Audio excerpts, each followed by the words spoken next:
December 15 ఓ పవిత్రమైన నడక.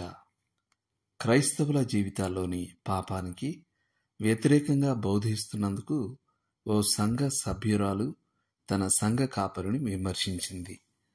అయినా విశ్వాసి జీవితంలోని పాపం రక్షింపబడని ప్రజల జీవితాల్లోని పాపం కంటే భిన్నమైంది కదా అన్నదామె. అవును, అది అంతకన్నా చెడ్డది అని సంఘ కాపరి జవాబిచ్చాడు. క్రైస్తవుడు శిక్ష విధి క్రింద లేడన్నది నిజమే అయినా శరీరానుసారంగా విత్తినప్పుడు మనం పంటగా కోసే విచారం అతనికి తప్పదు. రాజైన దావీదు వ్యభిచారం చేసినప్పుడు అతడు తన పాపాన్ని కప్పిపెట్టే ప్రయత్నం చేశాడు. కానీ దేవుడు అతన్ని తీవ్రంగా శిక్షించాడు. దావీదు తన పాపాన్ని ఒప్పుకున్నప్పుడు దేవుడు అతన్ని క్షమించాడు. కానీ దేవుడు పరిణామాలను మార్చలేకపోయాడు. దావీదు తాను విత్తిన దాన్ని కోశాడు. అది అతనికి ఓ బాధాకరమైన అనుభవంగా ఉండింది. కానీ దేవుడు ఏర్పరచుకున్న వారిలో నేను ఒకణ్ణి, నేను ఆయనకు చెందినవాణ్ణి, ఆయన నన్ను ఎప్పటికీ త్రోసివేయలేడు అని ఓ క్రైస్తవుడు వాదించవచ్చు. ఏర్పరచుకోబడ్డామన్నది పాపానికి ఓ సాకు కాదు, అది పవిత్రతకు ఓ ప్రోత్సాహం. ఏర్పరచుకోబడడం అనే విశేషాధిక్యత విధేయతాపరమైన బాధ్యతలతో కూడినది.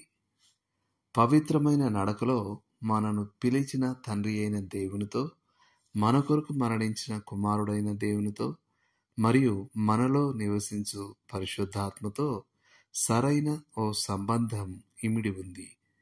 మీ దేహాన్ని దేవుని ఆలయంగా మార్చేది పరిశుద్ధాత్మ యొక్క సన్నిధియే. అదీగాక ఆత్మానుసారంగా నడుచుకోవడం ద్వారానే మీరు దేహాలను జయిస్తారు.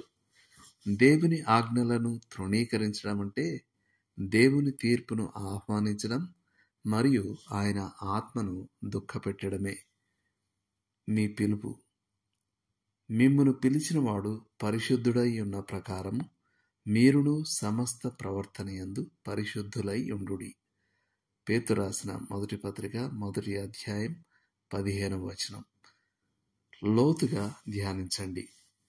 కొలస్సీ 3:23 నుండి 25 వరకు, యోహాను 5:24, రోమా 8:1, గలతీ 6వ అధ్యాయం 7-8 వచనాలు, తెస్సలోనికైలకు రాసిన మొదటి పత్రిక 4వ అధ్యాయం 7వ వచనం, కొరింథీయులకు రాసిన మొదటి పత్రిక 6వ అధ్యాయం 19-20 వచనాలు, గలతీయులకు రాసిన పత్రిక 5వ అధ్యాయం 16 నుండి 25 వరకు.